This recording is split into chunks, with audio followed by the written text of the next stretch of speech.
What's up, troublemakers? My name is Novaride, and today I'm going to beat Elden Ring by leveling only my Vigor stat. For those unaware, Vigor is your health stat, and there's plenty of ways to get more of it.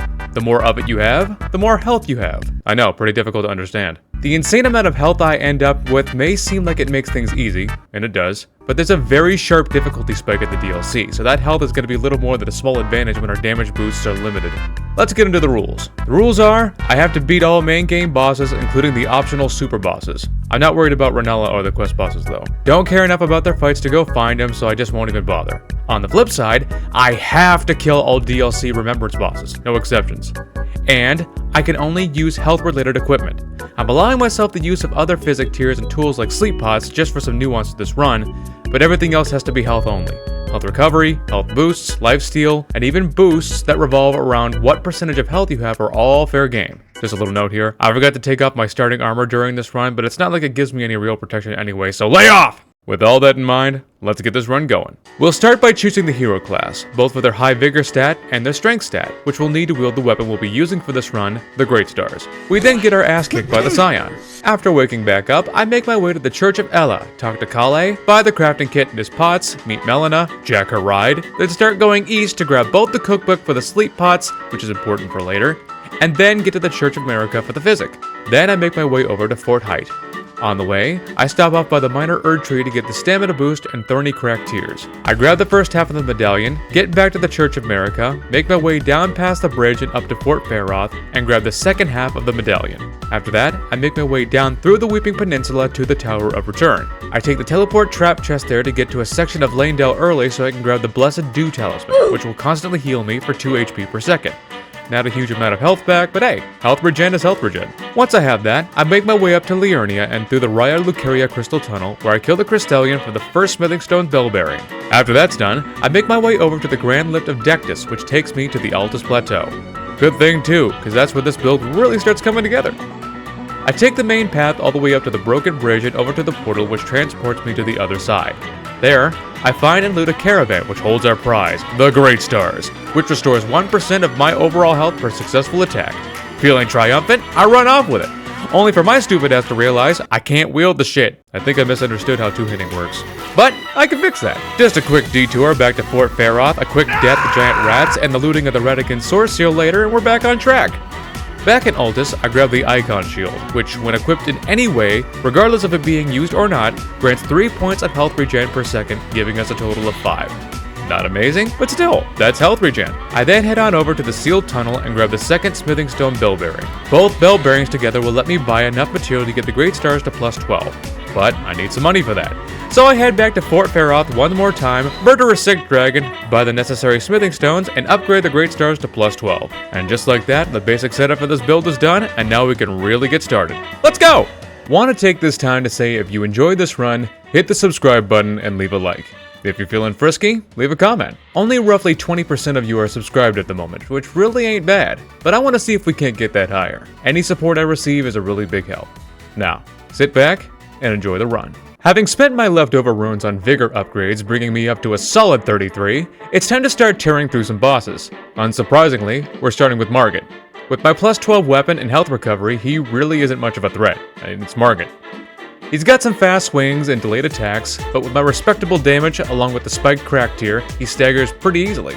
He only managed to swipe me a couple times before I put him in the dirt. Afterward, I grab 2 more levels, bringing me up to 35 Vigor. The usual next step on my agenda is to take down Godrick after acquiring Assassin's Gambit from Volcano Manor. But with my current health and constant health regen, I wanted to take on good old Radahn next. I would have grabbed Wild Strikes for his fight, but I just decided to go with Cragblade instead, which I'll be using for the majority of the run. Radahn wasn't too bad of a fight at all. With my Spike Crack Tier and Cragblade together, my charged heavy attacks dealt high amounts of stagger damage. Due to having to keep Radagon's Source Seal on at all times, he dealt considerable damage to me. But with my high health and regen, it wasn't anything I couldn't survive from.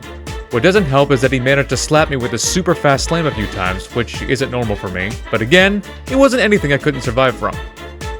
The plan goes as it always does. Stick by Leonard as much as I can, dodge when necessary. After a stagger and a bleed proc, it took about a minute to get into phase 2. Second verse, same as the first. Just lay into him, don't get killed by gravity, my one weakness, and polish off the rest of his health. Easy enough. After that, I consumed his soul and used all my runes to level my vigor to 49, giving me almost 1700 health altogether. Halfway to max vigor, looking good. Time for Godrick. What can be said about Godrick?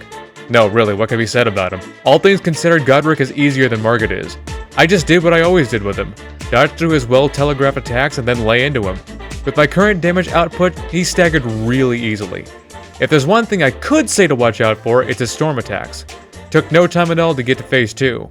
And even then I couldn't really call it a phase. I ran in, smacked the shit out of him twice, resulting in both a stagger and a bleed proc. One more half-charged heavy later, bro was pushing up daisies. I consumed his soul too and leveled my vigor to 52, leaving me with 1750 health altogether. Now that I have 2 great runes, it's time to get into Leyendal, which means it's time for the Draconic Tree Sentinel. It went, well, it was sad. I'll just show you. Alright, Draconic Tree Sentinel. Oh, you having some trouble?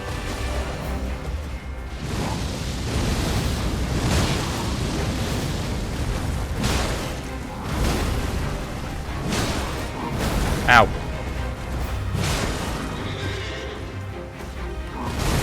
Your attacks mean nothing. Your attacks mean nothing!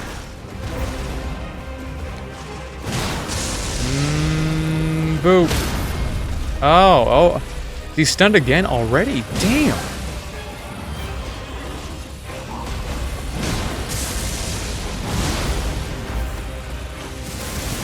This is too easy.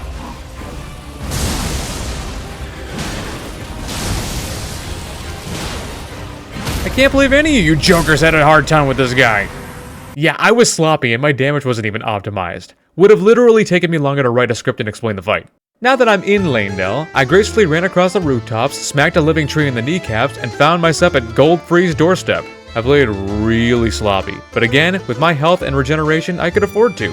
The only downside to fighting Godfrey with the Great Stars is that he's fast, so you have to kind of pick and choose when you're going to attack. Plus, he isn't actually a physical being, so bleeding doesn't work on him, but it doesn't much matter.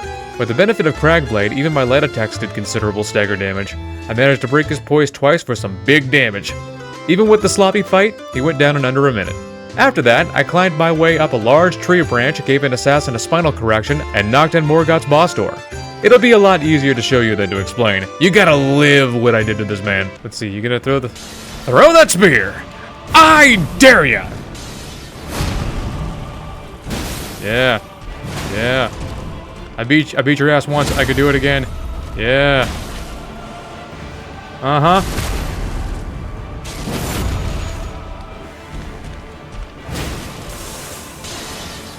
Can I knock him out of it? Yeah!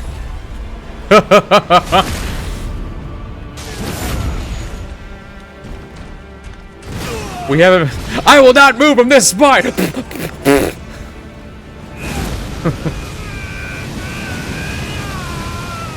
Bonk. Bonk. You get back here and take your bonks. Morgott, put up a fight, man! Bye. Well, I don't think he managed to scratch me. Yeah, bro didn't get very far. He didn't even manage to hit me. He barely made it 50 seconds into round 1.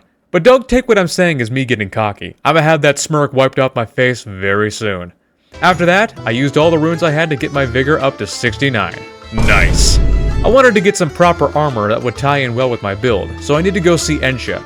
I went back to Liurnia and made my way to the village of Albinorix, where I politely asked dear old Albus for his half of the Halitree medallion. Having any portion of the medallion immediately makes Ensha hostile towards you when next you visit the Round Table Hold. Poor Sap doesn't know what he's getting into. Yeah, he died, but he left me with a parting gift, the Royal Remains set. Each piece of the Royal Remains set regenerates 2 points of health every second, giving you a total of 8 with the full set. But only when you're under 18% health. Not super useful, I know, but it makes for some decent enough insurance. I can only put on the helmet and gloves without making myself heavy, but still, it's a little extra protection, better than what I had anyway. After that, it was time to go take advantage of Morgott's rune. To get to the Great Rune, I had to get past 2 Fell Omens first. I'll be honest, these 2 gave me way more trouble than anything in this run so far.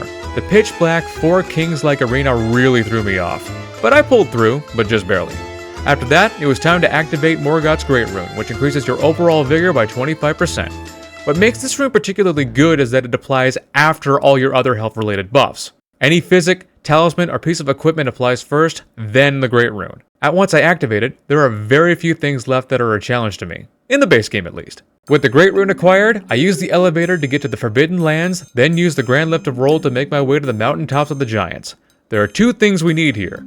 First, we need the 3rd Smithing Stone Bell Bearing so I can get my weapon to plus 18.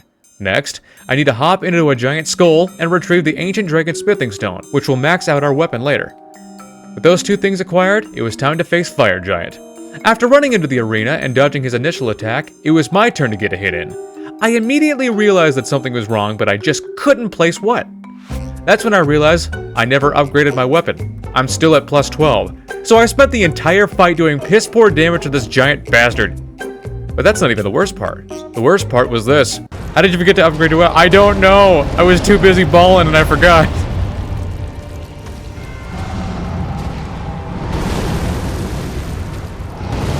Okay, this is awkward. He rolled on top of a rock, and he stayed there for the rest of phase 1. Of all the things I would have expected, I never would have expected Fire Giant to play King of the Mountain with me. I waited a second for him to walk his giant ass down, but he wasn't having any of it. So I said, screw it, and just went up to him. After some awkward battling, I chipped him down into phase 2. That was strange, I'd never had that before. Phase 2 started as it always did, with him slamming his hands down, then doing his eruption attack. I stuck by his leg for the duration of it. His legs take reduced damage, but I could still benefit from a bleed proc. After he tried body slamming me, I got a hard hit off on his eye, which staggered him, giving me a couple good extra shots added. Even got a bleed proc during that time. The rest of the battle was spent with me running from the fire, dodging around, and getting hits in where I can. After a few minutes, he went down on my first try. That was long, but all things considered, it wasn't too hard. After that fight, I leveled up to 77 Vigor, moved up to the Cauldron, and magically transported up to Farum Azula for some reason. Farum Azula was pretty simple. Just run through to the Dragon Temple and start making my preparations to fight Godskin Duo. After crafting some sleep pots, I ran straight into the arena, feeling confident, seeing as how the rest of the run was been super easy. I managed to put both of them to sleep with one pot. After buffing up, I went to work.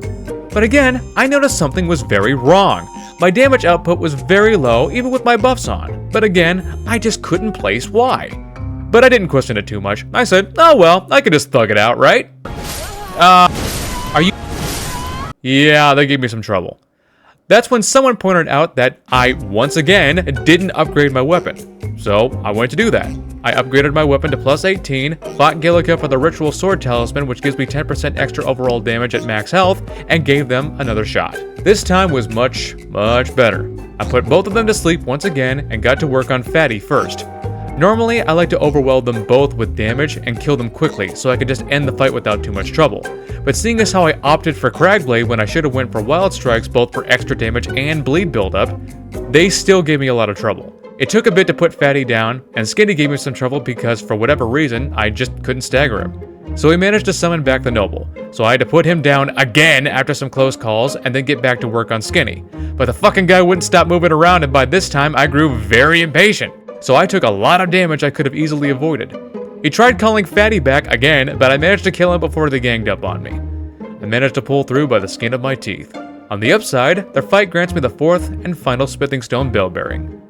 After going back to the round table and buying the necessary materials, I finally upgraded my Great Stars to max level. We are now officially ready for the rest of the base game. I ran through the rest of Farum Azula past the horrible Gauntlet and murderous Dragon Men, bought the second Draconic Tree Sentinel, who actually gave me some trouble, then ran my reckless ass directly into Maliketh's boss arena, cause I'm a daredevil. Phase 1 was pretty simple. He hits fast and he hits hard, but many of his attacks are easy to dodge and he staggers very easily. Waiting for the right opportunity to strike is more important in his fight than just simply attacking.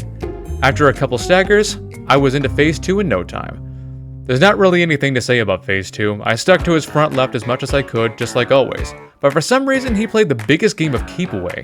Tried hitting him when I could, but he just wasn't with it. He gave me some genuine trouble, but I pulled through. After collecting his rune, I was transported to the Ashen Capital, where I consumed his soul and leveled my vigor up to 88. At this point, it doesn't really matter, but health boosts are health boosts. After that, I made my way down into the sewers and picked up the Crimson Amber Medallion +2 to replace the regular Crimson Amber Medallion I bought in the Weeping Peninsula that I never commented on because the health it gives you is extremely negligible. Then I made my way to Gideon. I have nothing to say about Gideon. His spamming ass killed me like 3 times, he can eat a dick. After his fight, I leveled my Vigor to 91. Not much more now. It's time for a real boss, John Elden Ring himself. I played incredibly sloppy during this fight. Having this much health isn't really going to save me anymore without me paying proper attention to his attacks. I didn't properly roll after a few of my jumping attacks, so I took a lot of unnecessary damage. But, surprisingly, I managed to stagger him twice and move straight into Phase 2. He spent all of Phase 2 trying to practice his wrestling moves on me, but I was too slippery for that. I had to do a bunch of running around to stay alive, and took my damage opportunities when I got them. After a couple minutes, he went down, and it was time to move on to Radabeast. I'll be honest, Radahn did some respectable damage to me, but his iron-deficient ass was no match for my great stars. After a couple staggers and a couple bonks to the head, it was time for Elden Beast. Elden Beast wasn't exactly difficult, it was just long. It played a huge game of keep away this time. It pulled out every trick in the spammer's playbook. Even tried comboing a few of those things together. I had to chase it up and down the arena, running around and around to avoid the light projectiles. Unfortunately, I also couldn't negate the Elden Stars this time around. Thankfully, my health regeneration negated a lot of the damage Elden Stars did to me, so staying alive was no issue. This whole fight took like 4 minutes. 4 long minutes. But I finally managed to put the old boy down. The Greater Will is down 1 more soldier. Between both Godfrey and Radabeast's fights, I finally got myself up to 99 Vigor. Our leveling is officially done. I figured we should go celebrate by opening up the pathway to the DLC. So that means it's time to go see Mohg. But before I do that, I gotta put the hurtin' on Niall. I took out both of his soldiers without too much difficulty, then let him get up to full power so I can teach him humility. He was a bit of a pain to deal with, what with all the storm attacks and AoEs, but he went down without too much trouble. After that, I collected the other half of the Scadutree medallion, used the secret path in the Grand Lift of Rold, made my way through the consecrated snowfield and over to Ardina, which we'll come back to later. After that, I showed the Sanguine Noble how to skydive without a parachute, went through the portal, made my way through Mohgwyn Palace, and faced off against the big man himself. At this point, Mohg isn't too big of a deal. His attacks are decently easy to avoid, he bleeds easy, and he staggers easy, so getting in a lot of damage is no trouble at all. The only actually irritating part of his fight is all the blood boon on the ground, especially when he lays it down everywhere. Luckily, I managed to waste 80% of his health before he did his ritual, so he went into Phase 2 with a little less than half health. Phase 2 was a little annoying. He throws blood boon everywhere, he can fly around now, and he gets more explosions than before. But he still staggers and bleeds easy, so he went down with just a little trouble. The path to the DLC is open now, but I've still got a couple super bosses to take care of first. Before I get to work on them, I go back to Altus to grab Prayerful Strike, which restores a ton of health when you hit something with it. I'll use that later. Then I get back to Farum Azula and start making my way down toward Plassey. I don't really have too much to say about him. I buffed up before he fell down and ran straight towards him. I got in a few charged heavies in between the lightning strikes, which opened him up for a critical. After that, I just started pummeling him, dodging when necessary, and went back to pummeling him until he staggered. Then I pummeled him some more, hoping for a bleed proc. But it didn't happen and we went right into Phase 2. Not much to speak of on Phase 2. He teleports around a lot, so damage opportunities are limited. So I just had to keep attacking when I could until I got him down to 30% health, where he started doing his lasers. I wasn't about to play with all that, so I ran very far away. After that, it was just attack, teleport, till I finally managed to finish off the rest of his health. He's an annoying one for sure. Time to make my way to Malenia. I went back to Ardina, solved the candle puzzle, and went through the portal to the Scadutree. I ventured my way down to the Scadutree and to Loretta. Don't really have anything to say about her. She was literally just the first Draconic tree sentinel with magic. She didn't really get a chance to do anything. What a shame. After that, I kept moving down the Scadutree, through a water full of space herpes, and down the elevator, which took me straight to Malenia. Malenia only really took a couple of tries, but with my lack of damage, both tries took quite some time. Much like me, she restores health whenever she hits you, and of course, there can only be one person in the lands between capable of doing that, and it most certainly was not going to be her. Phase 1 honestly didn't give me much trouble. As long as you aren't a fool about it, you're actually better off being a little more aggressive with her than most bosses. It's true that she has fighting game-like move cancels, but since she's roughly human-sized, she could be staggered out of many of her attacks. But not all of them, so be a little careful when trying. She actually staggered pretty easily a couple of times, opening herself up for a strong critical, and the odd bleed proc. Before long, we were into Phase 2. My first attempt actually went really well. All I needed was one more attack, but she activated her clone ability when I was literally right beside her. I had no way of getting out of there, so I was bullshitted out of a first try victory. The second fight went almost exactly the same. I actually saw more results with Cragblade than I did with Fire Grease, which she's weak to. It was just a lot of being patient and waiting for attack opportunities. After a few minutes, she went down soundly on my second attempt. That's all the required base game bosses down. Now it's time for the DLC. It's about time. Here we are at the Land of Shadows. Full disclosure, there aren't any items or equipment that I'm going to be grabbing here aside from Scadutree fragments, so really this will be a big boss gauntlet. I start by running around, getting myself to as many immediate boss areas as possible while grabbing as many fragments as I can along the way. After grabbing both the Graces right before the Divine Beast and Rellana, I grab a bunch of Scadutree fragments, get my ass kicked by Volcut here, then head on over to the Shadowkeep. I use my fragments to get myself to Shadow Blessing 8, which should make me powerful enough for Golden Hippo. I know I don't technically have to fight this thing. There's a way to get to the first floor of the Shadowkeep by taking the back door, but I just decided to go through the front instead. I absolutely hate this thing. I hate it. This is one of those kinds of bosses that I usually like to kill very quickly so it doesn't get a chance to do anything. But that ain't an option this time around. Despite its size, it is very fast and strangely difficult to hit. While it does stagger relatively easy, you have to hit it enough times in order to do that. What makes that difficult is there isn't hardly any downtime between its attacks, so you really only get to do 1 or 2 attacks, except after certain moves. The initial phase 2 transition attack really isn't bad, but what is bad is the spinning needle shot, which I still have no idea how to dodge, and the roly-poly attack he does after he launches himself into the air. This move sucks because you already have to be strafing around him for a couple seconds before he lands, otherwise you're going to get flattened. And it's pretty much just death without having some crazy high damage resistance. Pretty ridiculous. Hate this thing. The important part is, I succeeded, and we can move on. Now we can fight the Divine Beast. The Divine Beast is another one of those bosses that I like to kill very, very quickly before it really gets a chance to do anything. Otherwise, it's going to punish you for doing anything.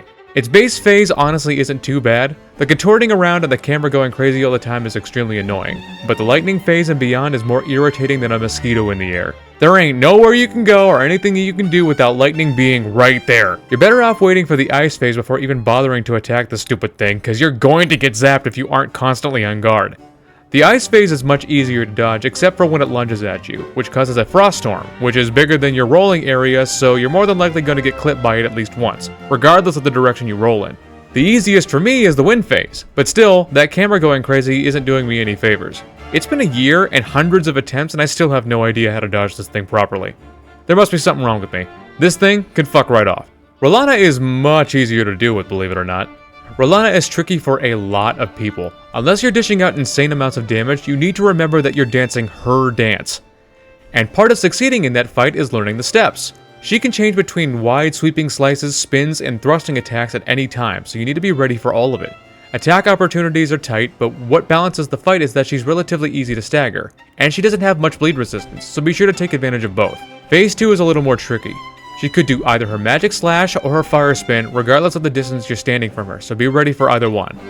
Her fire blade gains extra fire explosions a la Milady Maria, and she likes to combo in magic slashes for extra damage during certain combos. Just keep your eyes peeled, only do 1 or 2 strikes at a time, take advantage of the criticals, and you should pull through without too much issue. Rellana done. 2 down, 9 bosses to go. After she's done, I head over to Bonnie Village, grab the Oh Mother gesture for later, and take the back route to the Shadowkeep all the way to the Grace right before Commander Gaius. It's at this point I head back to the Round Table Hold and finally switch my Ash of War over to Prayerful Strike. Gaius is weak to Holy, so a powerful healing Holy-based move will actually be very helpful for this fight. I start his fight by hopping on Torrent and running until he finally attacks. Then I hop off and get a jumping attack off on him. From here, it's just a lot of single strikes followed by dodges. He likes to do back kicks whenever you're at his ass, so be careful of those. I got smacked by one myself. Despite me only being able to get 1 attack at a time, he actually staggers quite easily. One Prayerful Strike both does a bunch of damage and nearly completely heals me at the same time. After that, he tried using his big combo attack, which I'm always able to dodge by dodging left, right, left, left, left. Then he tried his point blank charge attack. This is actually much easier to dodge when he just gets started, so dodge to the right and you should be fine. Then it's back to business as usual until phase 2. He tried using his gravity slam attack, but I dodged right through it and followed up with another Prayerful Strike. Then it's back to business as usual until he finally goes down. A pretty easy victory. After his fight, I grabbed the 5 Scadutree fragments just up the hill, went to the Cathedral of Manus Metyr, started making my way toward the peak, put the hurting on Ancient Dragon Man, found his real body, put the hurting on him again, and then get my blessing up to 12. We're looking good so far. Sorry to say this, y'all, but we won't be taking Egon with us. Beating Bayle's ass is something I gotta do on my own, so I make my way up to the peak, alone, and come face to face with the big guy. And honestly, it wasn't bad. I'm actually kind of proud of this attempt, so I'm just going to show you. There he is.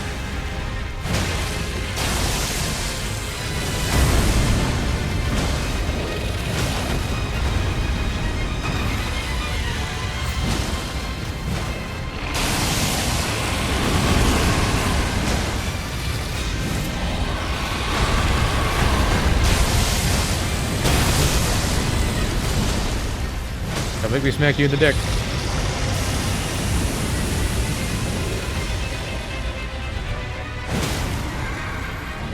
I'll take it. Thought I was gonna miss for a second.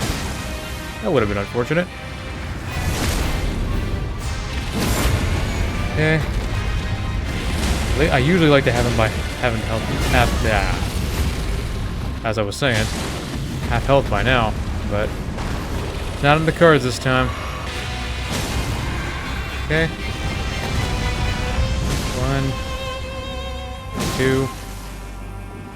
Hit him. Bang. Boom. There's the bleed.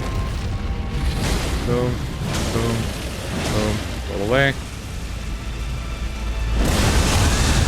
And heal up just to be safe. Lock on. Run this way.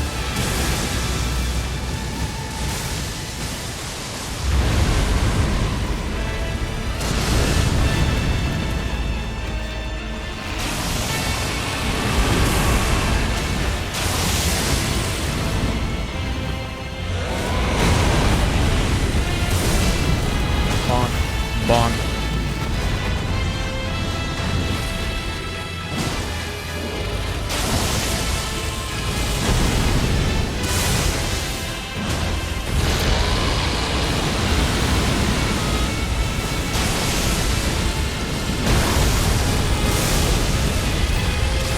Run away. Turn back in. Hit him over the head. Get him in the snoot.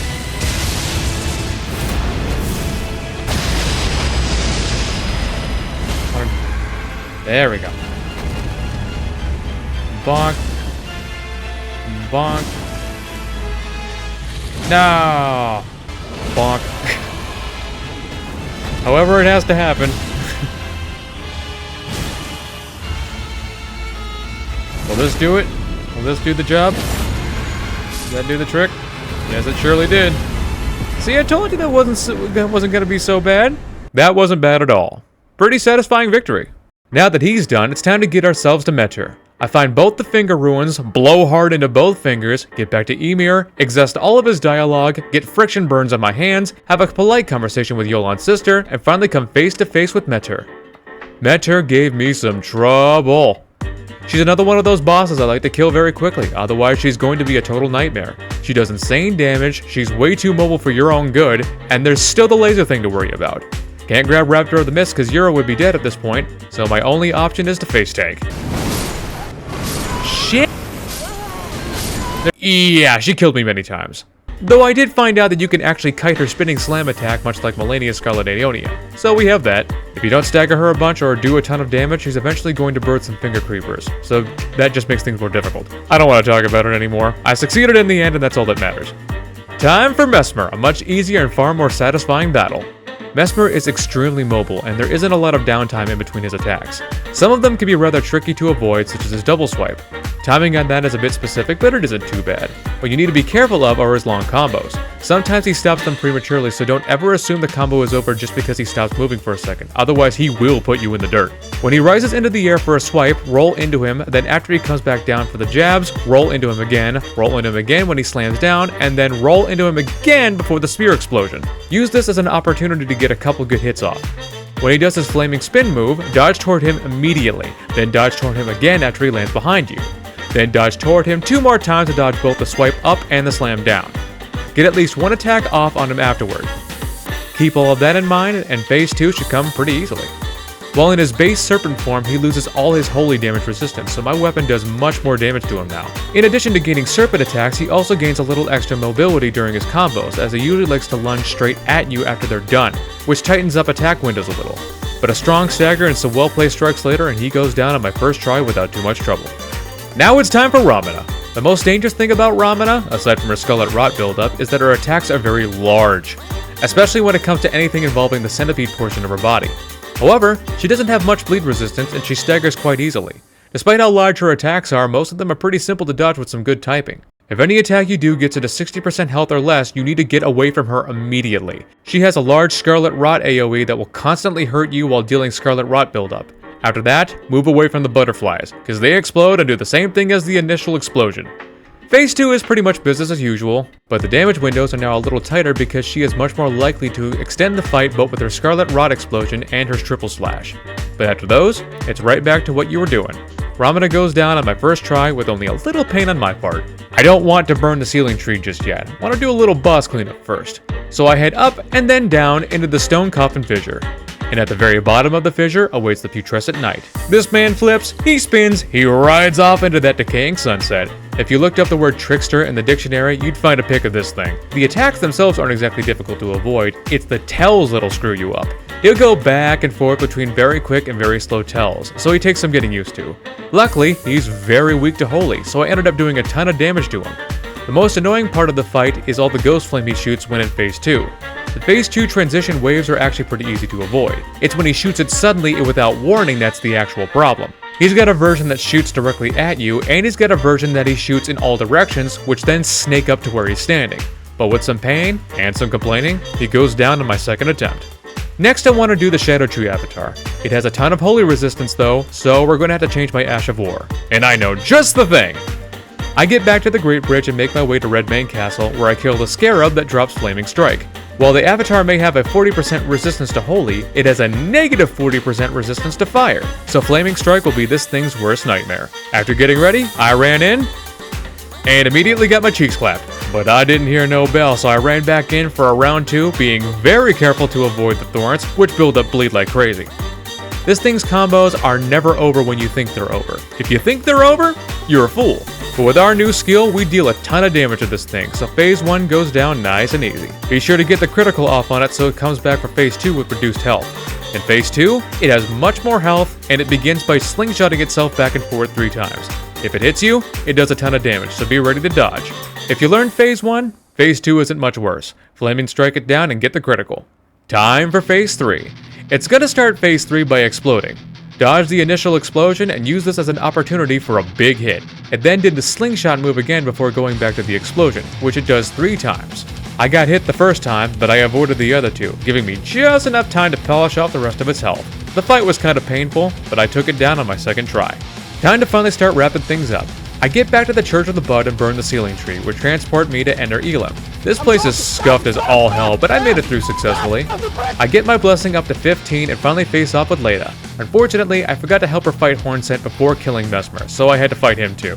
I ran in, and immediately got my cheeks clapped. Starting to see a pattern here, but I ran back in and managed to get in some great damage off on him until Dane showed up. From there, it was just a bunch of running around until Natan finally spawned in. With him acting as a distraction, I finally finish off Hornsent. Natan and I gang up on Dane until Leda shows up. You need to be careful with Leda. She has enhanced back steps, she jumps very often, and she does a ton of damage, and her weapon skill is no joke. Surprisingly, Natan and I did enough consistent damage to her for him to finish her off before she even got a chance to heal. She went down before Dane, which isn't normal for me, but I'll take it. After he buffs, Dane is a no-good infinite spam rolling son of a bitch. I took great pleasure in that double-sided ass whooping. With those jerks out of the way, it's time for Radahn and the most nefarious mastermind of them all, Mikola. We all know the drill and promise Consort Radahn at this point. Phase 1 isn't exactly free, but it's not that bad. The damage windows are tight, but manageable. You really only get the chance to get in 1 strike, so the fight lasts a while. He has 40% damage resistance to fire, just like every other element, so the smart thing to do would have been to switch back to Cragblade. But I thugged it out with Flaming Strike. The best thing to do would be to just constantly roll to the left. While he does his Gravity Rock attack, run and jump to the right. Be ready for his Triple Slash. It comes out extremely fast, so dodge it as best you can. Keep those things in mind, get your attacks in when you can, and Phase 1 should go by relatively quickly. Time for Phase 2, which is much worse. Each and every swipe he does is followed up by light lasers behind you, so you have no choice but to stay very close to him at all times. Keep rolling to your left like your life depends on it, cause it does. When he does his long combo into the slam, be sure to roll into him when he does the rip upward. That's your best chance to dodge the barrage of light projectiles. This is usually a good chance to get into charged heavy as well, but not always. When he does the gravity rock move again, do the same thing as in phase 1, run and jump to the right. But this time, keep running your ass to the right, because he will follow up with 5 slams. On the 5th slam, your best bet is to roll away from him, then roll towards him as he rips his swords upward. This will allow you to dodge a light projectiles barrage that comes afterward. Sometimes, he'll just jump straight into the air and send down light clones. This time, it'll be 4 clones. Run forward for 3 of them, and then dodge the 4th one. After getting him to 30% and below, he's going to do his Meteor attack. Run away. Just run very far away and you should be fine. The explosion of him coming back down covers a huge area, so you need to get away. Or just get really good at dodging. If he does Light of Miquella, just run out of the AoE and you should be just fine. Keep all that in mind while fighting him and he should go down with some work. After 3 tries, he goes down and I officially killed 2 gods on this campaign. But we're not done yet. I've been saving my favorite for last. We've still got the man, the Lord of Frenzy himself, Midra. I run through as quickly as I can, kick the shit out of Jory, enter the Abyssal Woods, I don't get killed by the Angie Untouchables, finally get to the manse, fight my way through the manse, and finally get to Midra's door. Time for my favorite fight in the entirety of the DLC, and I'll let it speak for itself. The depths of...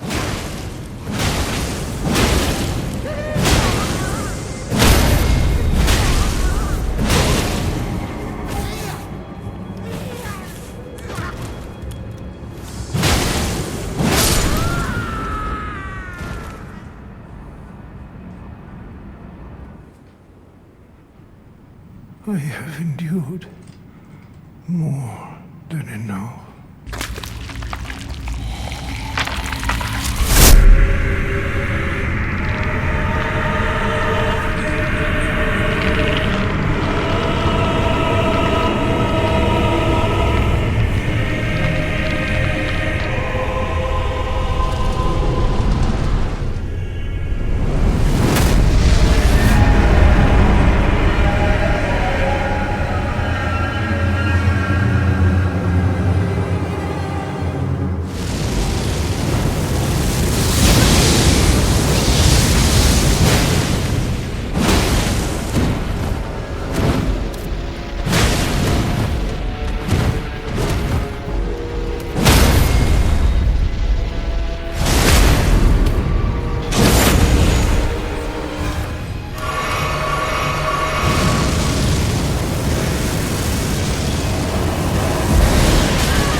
And there we have it. I killed everybody on my list by leveling up only my Vigor and using health-related equipment. This run was much tougher than I originally gave it credit for. You benefit from high amounts of health in the base game, but the DLC goes much smoother when you dish out tons of damage, which I just couldn't reliably do with my setup. There were ways I could have made things easier in the DLC, but not by much. Ran into a number of roadblocks, but all things considered, this was a pretty good run. Hope you all enjoyed this run. If you like what you watched, hit the subscribe button and stick around for more. Thanks for watching, and take it easy.